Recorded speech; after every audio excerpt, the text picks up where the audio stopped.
नहीं है। और इस एआई की वजह से क्या हुआ है, कितनी सारी चीजें ऑटोमेट हो गई हैं। वो काम करने के लिए जो लाखों लोग चाहिए थे, आज 100 लोगों की टीम के बेस पर कोई भी कंपनी दुनिया के किसी भी कोने में खड़े होकर के वही काम उसी लेवल का करके दे सकती है। तो इंडिया के पास में एडवांटेज क्या है, हमारे पास में क्वालिटी ऑफ इंजीनियर्स नहीं थे। ध्यान से सुन लेना, ध्यान से समझ लेना, और इस बात को जाकर के देख लेना। ग्लोबली बहुत सारी ऐसी रिपोर्ट्स हैं या बहुत सारी ऐसे न्यूज आर्टिकल्स हैं उन कंपनीज के जो रिक्रूट करते हैं। वो कहते हैं कि जब हम किसी को रिक्रूट करते हैं, जो किसी इंजीनियरिंग कॉलेज से निकलता है, किसी इंजीनियर को हमने रिक्रूट किया, वो हमारे किसी काम का नहीं है, उसको पहले ट्रेनिंग देनी पड़ती है 6 महीने तक, फिर वो जाकर के हमारे काम का होता है। इसका मतलब समझते हो, मतलब हमारा जो एजुकेशन सिस्टम है वो ऐसे लोग प्रोड्यूस ही नहीं कर रहा है जो काम के हो। दूसरी तरफ ऐसी बहुत सारी कंट्रीज हैं जहां पे हैंड्स ऑन लर्निंग है, जहां पे स्कूल से लेकर के कॉलेज तक उनको ऐसा बनाया जाता है उस एजुकेशन सिस्टम के थ्रू कि वो उस लेवल का काम कर सके जो इंडिया में एक सॉफ्टवेयर इंजीनियर 5-10 साल के एक्सपीरियंस के बाद करता है। उनके पास में पहले ही वो 5-10 साल का एज है। बट हमारे पास में क्या स्ट्रेंथ थी पास्ट में, कि हमारे पास में लोग बहुत ज्यादा थे। तो अगर क्वालिटी ऑफ जो टैलेंट है वो अगर इतना अच्छा नहीं भी है, तो भी हमने काम चला लिया। कैसे? क्वांटिटी से। ज्यादा लोग रिक्रूट कर लो सस्ते में, तो काम चल जाता है।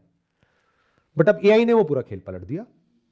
अब क्वांटिटी की जरूरत ही नहीं है, यानी कि वो काम जो करने के लिए कई महीने लगते थे, अब वो कुछ सेकंड्स में हो जाते हैं। कौन बैठ करके कोड लिखता है? कुछ कमांड दो, कुछ सेकंड्स में हो जाएगा। तो उसके लिए भीड़ क्यों चाहिए? अब तो दिमाग चाहिए, टैलेंट चाहिए।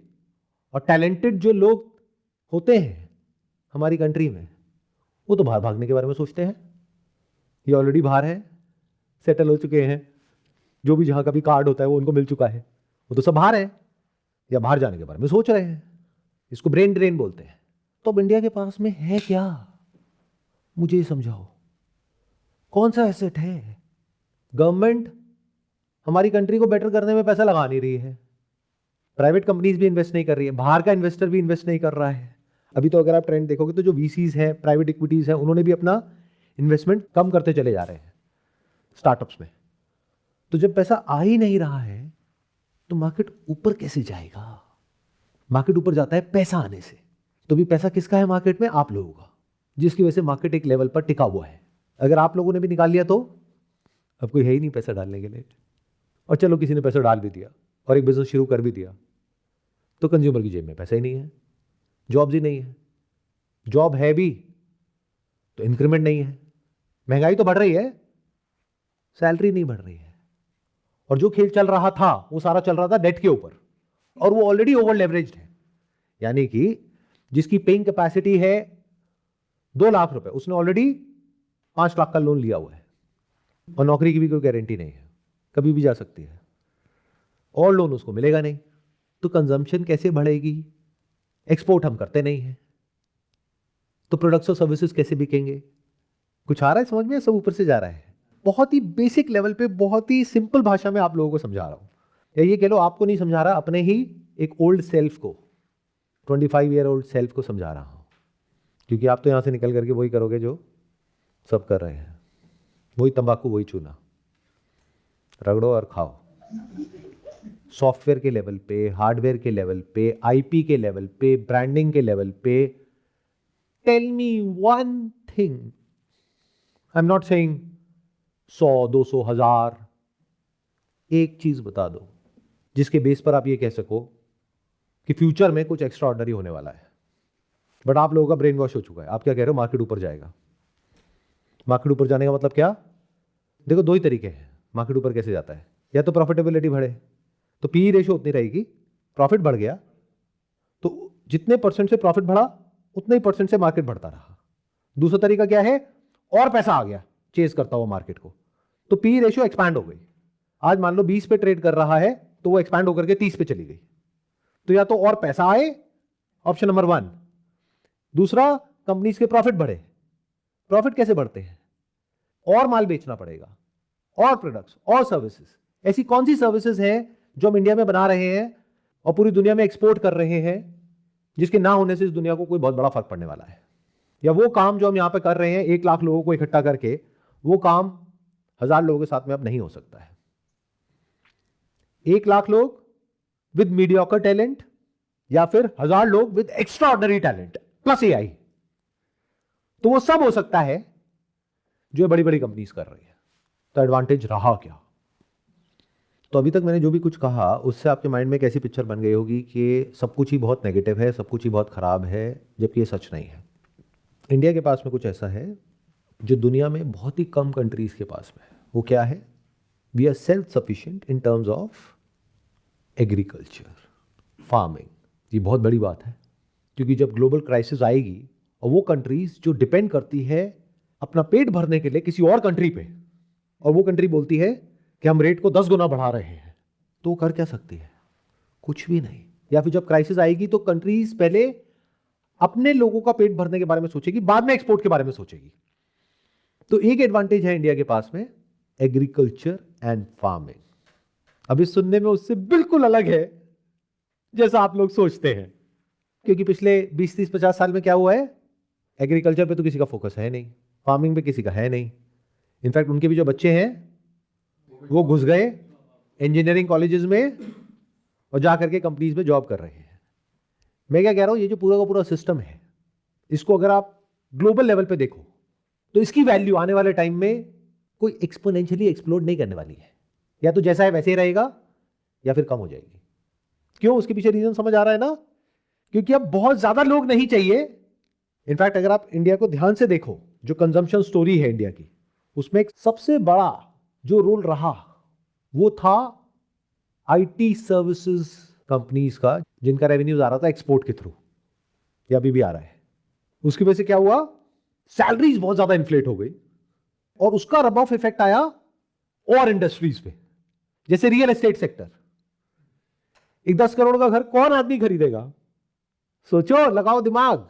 जिसकी सैलरी होगी 20 लाख रुपए महीना, 20 लाख रुपए महीना कितने लोगों की है इंडिया में और किस किस सेक्टर्स में है? तो इसका मतलब रियल एस्टेट सेक्टर में जो बूम आ रहा है वो किसकी वजह से है? आईटी सेक्टर की वजह से। इस वजह से रियल एस्टेट सेक्टर में जो लोग काम करते हैं और बोलते हैं कि मेरी सैलरी 5 लाख रुपए है, क्यों है? क्योंकि आईटी इंडस्ट्री में जो लोग हैं उनकी सैलरी 20 लाख रुपए महीना है। अगर वो गए तो ये भी गया। तो रियल एस्टेट सेक्टर किस पे टिका हुआ है? आईटी सेक्टर और इसके जैसे जो और सेक्टर्स हैं उनके ऊपर। तो it's like a pack of cards. इसको डोमिनो इफेक्ट बोलते हैं। एक गिरा तो सब गिरते चले जाएंगे। बैंकिंग सेक्टर भी तो इसी पे टिका है। यानी कि अगर वो इंसान जिसकी की सैलरी है 10 लाख रुपए महीना, 20 लाख रुपए महीना आईटी सेक्टर में, उसकी नौकरी चली गई, तो उसने जो घर फाइनेंस कराया था 20 साल के लिए, जिसको अभी 2 साल हुए फाइनेंस कराए, वो उसकी इंस्टॉलमेंट कहां से देगा? 5 लाख रुपए महीने की ईएमआई, 10 लाख रुपए महीने की ईएमआई कहां से देगा? और मार्केट में नई ओपनिंग्स है नहीं उस सेगमेंट के लिए, क्योंकि जो मिडिल लेयर है ना, इसको निकालने में सबसे ज्यादा फायदा है आईटी कंपनीज का। और यही तरीका है जिससे कि अब स्टॉक मार्केट नेक्स्ट लेवल पे ग्रो कर सकता है। रेवेन्यू तो बढ़ नहीं रही है, रेवेन्यू बढ़ रही है 5% से, पी मल्टीपल है 20 का, 30 का। तो क्या करना पड़ेगा? प्रॉफिट को बढ़ाना पड़ेगा। प्रॉफिट को कैसे बढ़ाओगे? खर्चे कम करो। खर्चे कैसे कम करोगे? वो लोग जिनकी सैलरी सबसे ज्यादा है उनको निकाल दो, जिस पे सब कुछ टिका हुआ है उनको बचा लो, टॉप लेयर को, बॉटम लेयर को बचा लो, क्योंकि उनके आने या जाने से इतना फर्क नहीं पड़ता। मिडिल लेयर जो है ये, जिनकी सैलरी है 1 करोड़, 2 करोड़, 3 करोड़ रुपए साल की, इनको निकाल दो और इनकी जगह पे नीचे से ला करके किसी टैलेंट को फिट कर दो। सबसे बढ़िया तरीका है। एक झटके में प्रॉफिट में ग्रोथ दिखेगी 20%, 30%, और आप लोग खुश हो जाओगे। मार्केट ग्रो कर रहा है। बट कब तक? ये गेम कब तक चलेगी? तो इंडिया के पास में एडवांटेज क्या है? एग्रीकल्चर। तो दिस इज माय प्रेडिक्शन, आने वाले कुछ सालों में आप देखोगे वापस से एक शिफ्ट आएगा। लोग वापस से, जो पढ़े लिखे लोग हैं, एग्रीकल्चर की तरफ जाएंगे। There is no other option. क्योंकि ये चीज ऐसी है जिसको बोलते हैं ना फूड, जो जब अबंडेंस में अवेलेबल होती है तो उसकी कोई वैल्यू नहीं है, जैसे हवा और पानी। लेकिन अगर नहीं है तो उसकी वैल्यू कितनी है? उससे ज्यादा किसी चीज की वैल्यू नहीं है। तो डिजास्टर के वक्त, वॉर के वक्त, या ऐसे वक्त पे जब चारों तरफ एक डिसऑर्डर होता है पूरे वर्ल्ड में, तो सबसे ज्यादा जो वैल्यू होती है वो होती है बेसिक इसेंशियल्स की, यानी food, air, water, resources. Discretionary products की नहीं। डिस्क्रिशनरी और नॉन डिस्क्रिशनरी में फर्क पता है? डिस्क्रिशनरी मतलब आपकी मर्जी है, खरीदो या ना खरीदो। जैसे अगर पैसा होगा तब आप खरीदोगे ना एक महंगे ब्रांड की शर्ट, नहीं होगा तो सस्ते से काम चला लोगे। पैसा ज्यादा होगा तो महीने में एक बार शॉपिंग करोगे, नहीं होगा तो 6 महीने में एक बार करोगे। ये डिस्क्रिशनरी है। नॉन डिस्क्रिशनरी क्या है? दिन में 3 टाइम का खाना, breakfast, lunch, dinner. This is non discretionary. तो इंडिया की जो पूरी की पूरी कंजम्पशन स्टोरी है, जो ग्रोथ है, वो टिकी है डिस्क्रिशनरी स्पेंड के ऊपर। दूसरा, इंडिया के पास में बहुत बड़ा एडवांटेज क्या है? इंडिया के पास में दुनिया का सबसे ज्यादा गोल्ड है लोगों के पास में। किन लोगों के पास में? वो लोग जो आज भी हमारा इंडिया का जो कल्चर है उसके हिसाब से एक्ट कर रहे हैं। यानी इस एरा में सबसे समझदार इन्वेस्टर पता है कौन है? अगर आप मेरे से पूछोगे तो गांव में जो एक हाउसवाइफ है, जैसे ही पैसा थोड़ा सा एक्स्ट्रा आता है वो किसान जाता है उस हाउसवाइफ के साथ में और सोने का कुछ खरीद करके ले आता है। उनके पास में क्या है? सोना, चांदी। India is the largest consumer of gold jewellery and one of the largest importers of silver. This is not a small thing, because जब फिएट करेंसी का जो इल्यूजन है वो टूटता है तो एंड में जो रियल वेल्थ है वो बची रह जाती है, which is gold and silver. उसकी इंडिया में कोई कमी नहीं है। तो India is going to be a rich nation. बस थोड़ा सा शिफ्ट आएगा, जो अमीर थे वो गरीब हो जाएंगे, जो गरीब थे वो अमीर हो जाएंगे। कौन थे अमीर पिछले कुछ सालों में? आप लोग, व्हाइट कॉलर। आने वाले टाइम में क्या होगा? As harsh as it may sound, आप लोगों की नीड कम ही होनी है टाइम के साथ साथ, बढ़नी नहीं है। With the advent of AI, अब वो 1 साल लगे, 2 साल लगे, 5 साल लगे, 10 साल लगे, you guys will become more and more redundant, useless. तो ये जो छोटा तबका है जिसके बेस पे इंडिया की स्टोरी पूरी दुनिया में चल रही थी, वो धीरे धीरे नीचे की तरफ गिरना शुरू हो चुका है और अब और तेजी से नीचे की तरफ गिरेगा जैसे जैसे टेक्नोलॉजी इंप्रूव होगी। बट जो दूसरा तबका है, ब्लू कॉलर वर्कर्स या किसान, फार्मर्स, उनकी इंपॉर्टेंस बढ़ेगी। क्योंकि हाइपर इन्फ्लेशन के एनवायरनमेंट में सबसे ज्यादा जो प्राइसेस बढ़ते हैं जिन चीजों के, वो होता है फूड, राइस, व्हीट, पल्सेस। क्योंकि ये तो चाहिए ही चाहिए आपको और आपकी फैमिली को। और हाइपर इन्फ्लेशन का मतलब क्या होता है? आज आप गए खरीदने के लिए दाल चावल, वो आ रहा है आपका महीने का मान लो 5,000 रुपए का। जैसे हाइपर इन्फ्लेशन आई तो वो 5,000 का बढ़ करके हो गया 10,000, 20,000, 30,000। तो जब 30,000 रुपए महीने का आपका वहां चला गया और 50,000 रुपए महीने की आपकी सैलरी है, तो डिस्क्रिशनरी स्पेंड कहां होगा? डिस्क्रिशनरी छोड़ो, नॉन डिस्क्रिशनरी में आपको 4 बार सोचना पड़ेगा। हर चीज में कटौती होगी। तो ये चीजें ऊपर की तरफ जाएंगी, नीचे की तरफ जाएगी। जो बिजनेसेस इसके बेस पर चल रहे हैं कि लोगों का स्पेंड बढ़ेगा, ये सारे डॉट्स को कनेक्ट कर पा रहे हो या नहीं कर पा रहे? तो India as a country will prosper, but वैसे नहीं जो आपके दिमाग में प्रॉस्पेरिटी की डेफिनेशन फीडेड है। New rules, new norms, new normal, new set of people. उसके लिए नई स्ट्रैटेजीज बनानी होगी कंपनीज को, क्योंकि जो वेल्थ है वो शिफ्ट हो जाएगी। कंज्यूमर बेस पूरा का पूरा शिफ्ट होने वाला है फ्यूचर में। मेरी ये बातें अभी किसी को समझ नहीं आने वाली आप में से, दैट इज ओके, क्योंकि मैं आप लोगों से बातें नहीं कर रहा। मैं किससे कर रहा हूं? अपने ही एक ओल्ड सेल्फ से।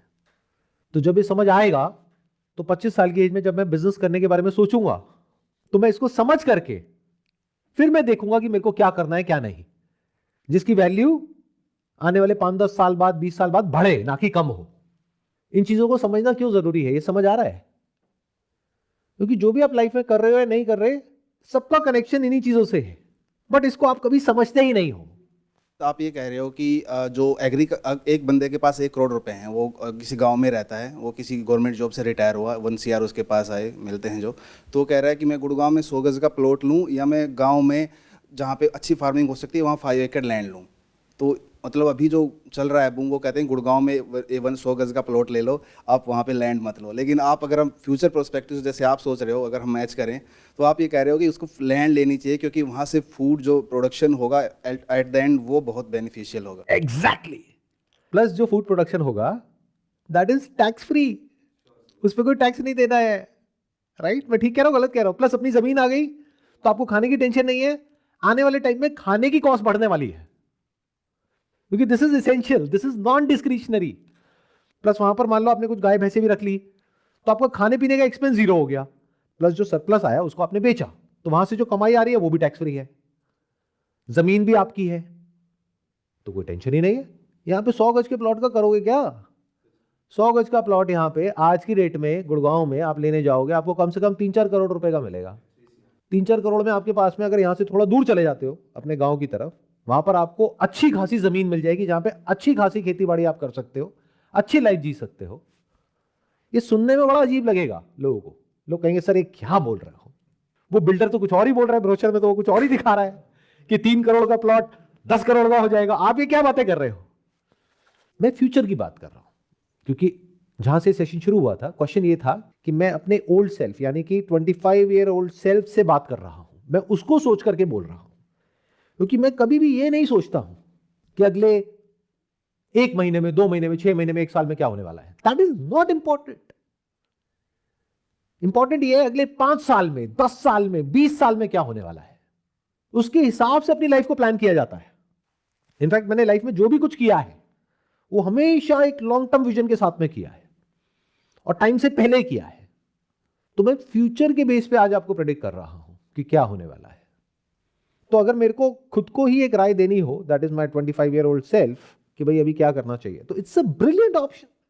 फार्मिंग के बहुत सारे ऐसे तरीके हैं जो अभी इंडिया में बहुत सारे लोगों को पता नहीं है, तो उन तरीकों को हम सीख सकते हैं, क्योंकि अब ये जो दुनिया है ये ओपन हो गई है। प्लस हमारे पास में एआई है, तो हम उसको सीख सकते हैं और सीख करके वहां पे कुछ इस तरीके से कर सकते हैं जहां पे क्वालिटी और क्वांटिटी को हम ऑप्टिमाइज कर सके।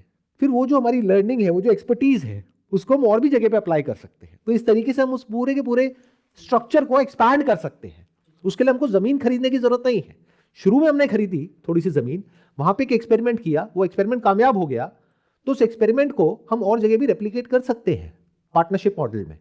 जैसे बहुत सारे किसान कहते हैं कि ये मेरी जमीन है, लेकिन मेरे बच्चे तो सब बाहर चले गए बड़ी बड़ी कंपनीज में बड़ी बड़ी जॉब करने के लिए, वट एवर दैट मीन्स। तो अब मेरे पास में तो ना कोई है यहाँ पे खेती बाड़ी करने के लिए, बट जमीन है। आप कहते हो ठीक है, जमीन आपकी, यहां पर जो करना है वो हम देखेंगे, जो प्रॉफिट होगा 50-50। ये चल रहा है ऑलरेडी, ये लोग कर रहे हैं, बट अब आप पे डिपेंड करता है कि आप वहां से कितना आउटपुट निकाल सकते हो। मतलब कम जमीन से अगर आप ज्यादा आउटपुट निकाल सकते हो तो ये बिजनेस बहुत स्केलेबल है, बहुत कमाल का बिजनेस मॉडल है ये। It is not a bad business model. तो ऐसे फ्यूचर को देखना होता है। और मजे की बात क्या है, ये बातें जब टाइम से पहले कोई करता है किसी को समझ नहीं आ रही होती, बट जब ये समय आएगा आने वाले कुछ साल बाद, तो सब यही बातें कर रहे होंगे। तब आप देखोगे यूट्यूब पे एकदम से ट्रेंड चेंज हो जाएगा। ये जितने फाइनेंस के इन्फ्लुएंसर्स है ना, ये जितने फिन इन्फ्लुएंसर्स हैं, फिन इन्फ्लुएंसर्स बोलते हैं, ये जितने फिन इन्फ्लुएंसर्स हैं, ये सब बन जाएंगे एग्री इन्फ्लुएंसर्स। क्योंकि वो आपको होगा ही नहीं।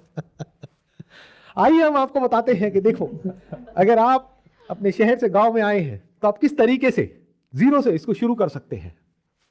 देखो ये इंसान है, इसने अपना फ्लैट बेचा वहां पर 5 करोड़ का और यहां पर आकर के खेती बाड़ी की, आज ये महीने का 5 लाख रुपए कमा रहा है। तो एकदम से कंटेंट चेंज हो जाएगा, सब कुछ बदलेगा। कंटेंट चेंज होगा, फिर आप सब एक नई डायरेक्शन में भागने लग जाओगे, क्योंकि सरवाइव तो सबको करना ही है ना, कैसे भी करके। कई बार सर हम ब्रेन ड्रेन को ऐसे देखते हैं कि इंडिया से लोग बाहर जा रहे हैं, यूएस में तो खैर मुश्किल हो गया, कनाडा, ऑस्ट्रेलिया, न्यूजीलैंड ऑल। मैं सोच रहा हूँ कि गांव से लोग शहर में जा रहे हैं, वो भी एक ब्रेन ड्रेन ही है। एग्जैक्टली क्योंकि उनके पास में कुछ ऐसी नॉलेज है, कुछ ऐसी स्किल है जो बहुत कमाल की है। देखो इसको ऐसे समझो, कोई भी चीज अच्छी या बुरी नहीं होती है, डिपेंड करता है आप किस टाइम में, किस एरा में हो। जैसे अगर आज से 30 साल पीछे चले जाओ, 40 साल पीछे चले जाओ, और अगर आप उस समय पर फार्मिंग को छोड़ करके अगर सॉफ्टवेयर इंजीनियरिंग कर रहे हो, तो it's not a bad option, it's a great option. क्योंकि वहां पे डिमांड ज्यादा है, अपॉर्चुनिटी ज्यादा है, लेकिन टैलेंट कम है, सप्लाई कम है। आज सप्लाई बहुत ज्यादा है, पर जो डिमांड है वो घटती चली जा रही है, सप्लाई बढ़ती चली जा रही है। कितने इंजीनियरिंग कॉलेजेस हैं इंडिया में, वहां से लाखों बच्चे निकल रहे हैं। क्या इतनी डिमांड है, फिर भी लोग करते चले जा रहे हैं। क्यों? क्योंकि जब तक वो पूरी तरह से नहीं टूट जाएगा तब तक लोगों का इल्यूजन टूटेगा ही नहीं। और उसके बेस पे एक और इंडस्ट्री कौन सी चल रही है, कोचिंग की इंडस्ट्री। अब आप देख रहे हो कैसे सब इंटरकनेक्टेड है। जैसे मैंने अभी आपको एग्जांपल दिया था कि जो आईटी सेक्टर में लोगों को इतनी मोटी मोटी सैलरीज मिल रही हैं, उससे क्या क्या कनेक्टेड है। सिर्फ रियल एस्टेट कनेक्टेड नहीं है, कोचिंग इंडस्ट्री भी कनेक्टेड है। अरे जब ये कॉलेजेस से निकल करके जॉब मिलती है 1 करोड़ की, वो बात अलग है, सबकी नहीं लगती है, एक आध की किसी की लगती है, उसको हाईलाइट किया जाता है कि देखो ये बच्चा हमारी कोचिंग से निकला, इस टॉप कॉलेज में गया और इस टॉप कॉलेज में जो सैलरी है वो है 1 करोड़। जबकि सच नहीं है। एवरेज को देखो और मीडियन को देखो, वो कुछ अलग ही पिक्चर वहां पे निकल के आती है। बट ये सारा खेल किससे टिका हुआ है, उस 1 करोड़ के पैकेज से। क्या क्या इसके साथ में जुड़ा हुआ है, multi billion dollar coaching industry. तो जब ये इल्यूजन टूटने लग जाएगा, जब टॉप कॉलेजेस से भी जो बच्चे निकल रहे हैं उनको भी अच्छी जॉब नहीं मिलेगी, और जो सेकंड लेवल के, थर्ड लेवल के, फोर्थ लेवल के जो कॉलेजेस हैं उनकी तो बात छोड़ ही दो, तो लोगों का इल्यूजन टूटेगा। तो कोचिंग इंडस्ट्री का क्या होगा, लगाओ दिमाग। तो कोचिंग इंडस्ट्री में और रियल एस्टेट इंडस्ट्री में, जो कि टिकी हुई थी आईटी इंडस्ट्री पे, इन दोनों इंडस्ट्रीज में जिन लोगों की सैलरी बहुत ज्यादा थी उनका क्या होगा। वो जो खर्चा कर रहे थे और महंगी गाड़ी खरीद रहे थे, महंगे घर खरीद रहे थे, वो भी कम हो जाएगा। तो ये सब एक दूसरे को अफेक्ट कर रहा है। बट हम चीजों को कैसे देखते हैं, तोड़ तोड़ करके देखते हैं। It's like a complete ecosystem, it's like a big machinery, जिसमें अगर एक जो कोर, उसका जो इंजन है वो खराब होता है तो सब कुछ ही बैठ जाता है। तो इंडिया की जो ग्रोथ स्टोरी है, उसका जो इंजन है, that is the boom in the IT sector. इसी से सब कुछ डायरेक्टली या इनडायरेक्टली जुड़ा पड़ा है। ध्यान से देखोगे तो हमारे जो एक्सपोर्ट्स हैं वो इससे जुड़े हैं, इंप्लॉयमेंट इससे जुड़ा है, सैलरीज इससे जुड़ी है, कोचिंग इससे जुड़ी है, एजुकेशन इससे जुड़ा है, सब कुछ तो इससे जुड़ा हुआ है। और इसका कंपटीशन अब किससे है, एक तो और कंट्रीज से जहां पर टैलेंट की कोई कमी नहीं है, जो इंडिया से भी सस्ते में काम करने को तैयार है। ऐसी बहुत सारी आईटी कंपनीज है और कंट्रीज में, वो बात अलग है, आप लोगों को पता नहीं है। दूसरा कंपटीशन किससे है, एआई से। ऐसी कंपनी से जो वही काम करेंगी जो ये बड़ी बड़ी कंपनीज कर रही है, बट उनको 1 लाख लोगों की जरूरत नहीं है, वो 100 लोगों से कर सकती है।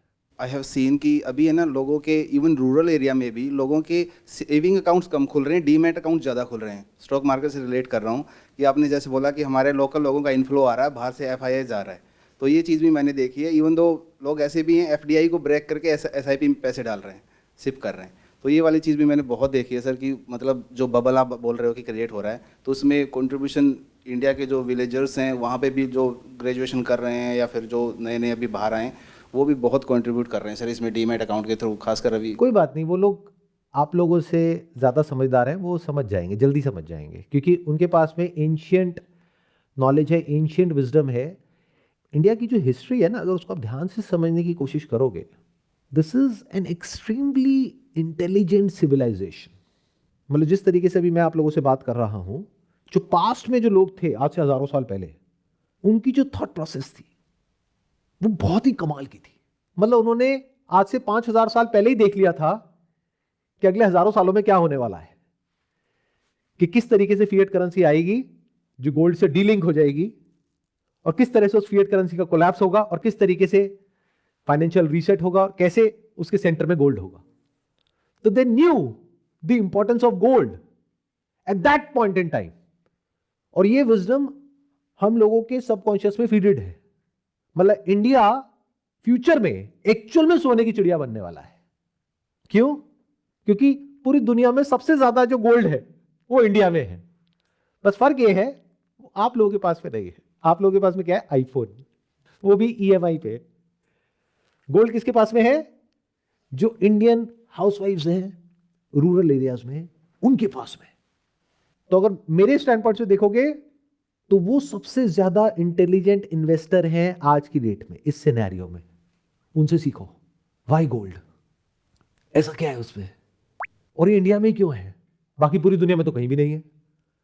टोटल पूरी दुनिया में आज तक हिस्टोरिकली 2,12,000 मेट्रिक टन गोल्ड अभी तक एक्सट्रैक्ट किया जा चुका है इस प्लैनेट से।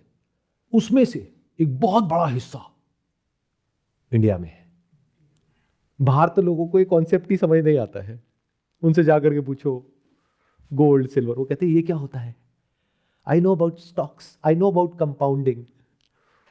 बट हम है ही नकलची बंदर, हर चीज में वेस्ट की नकल करते रहते हैं। तो इसमें भी हमने नकल कर दी, अपनी अकल नहीं लगाई। अरे अपने कल्चर को तो देखो, उसमें कुछ छुपा हुआ है, कोई बहुत बड़ा सीक्रेट छुपा हुआ है। और अगर एक्चुअल में समझना चाहते हो फ्यूचर में क्या होने वाला है, तो उनको देखो जिनको सबसे पहले पता लगता है जब भी कोई चेंज आने वाला होता है उसके बारे में। सबसे पहले किसको पता लगता है? जैसे कहीं अगर मान लो बॉर्डर पे कोई वॉर होने वाली है, तो सबसे पहले किसको पता लगता है? आपको, गवर्नमेंट को ना। बाद में वो पब्लिक तक पहुंचता है। ऐसे ही ग्लोबली क्या हो रहा है, वो सबसे पहले किसको पता लगता है? गवर्नमेंट्स को। तो वर्ल्ड की सारी जो गवर्नमेंट्स है वो इस वक्त क्या कर रही है? गोल्ड खरीद रही है। इससे बड़ा प्रूफ और क्या चाहिए? गवर्नमेंट्स गोल्ड खरीद रही है और आप पता नहीं क्या कर रहे हो। गवर्नमेंट मतलब कौन? इनसाइडर्स, जिनको पता है दुनिया में क्या हो रहा है और क्या होने वाला है। पिछले बहुत सालों से हर साल मोर देन 1000 मेट्रिक टन्स, ये जो कंट्रीज हैं, इंडिया, चाइना, पोलैंड और भी बहुत सारी कंट्रीज वर्ल्ड में, वो गोल्ड खरीद रही हैं। अपने जो फॉरेक्स रिजर्व्स हैं यानी कि यूएस डॉलर्स, उसको बेच रही है। गोल्ड मतलब physical gold, not paper gold. Gold खरीदती चली जा रही है। क्यों? बेच भी तो सकती है। ऐसे सवाल पूछते क्यों नहीं हो? गोल्ड ही क्यों? गोल्ड में ऐसा क्या है? इस तरह के क्वेश्चंस जब आप पूछने लग जाते हो, that is the beginning of intelligence. और गोल्ड के साथ में क्या जुड़ा हुआ है? सिल्वर। अब आप उन सारे डॉट्स को कनेक्ट करो जो भी मैंने अभी तक वीडियोस अपलोड करी है पिछले कुछ टाइम में। जब इस तरह के क्वेश्चंस पूछने लग जाओगे तो हो सकता है आप भी वो देख पाओ जो मैं देख रहा हूं, आप भी उस तरह से सोच पाओ जिस तरह से मैं सोच रहा हूं। मैं मतलब कौन? अ 45 ईयर ओल्ड संदीप महेश्वरी, जो बात कर रहा है किससे? अपने 25 ईयर ओल्ड सेल्फ से।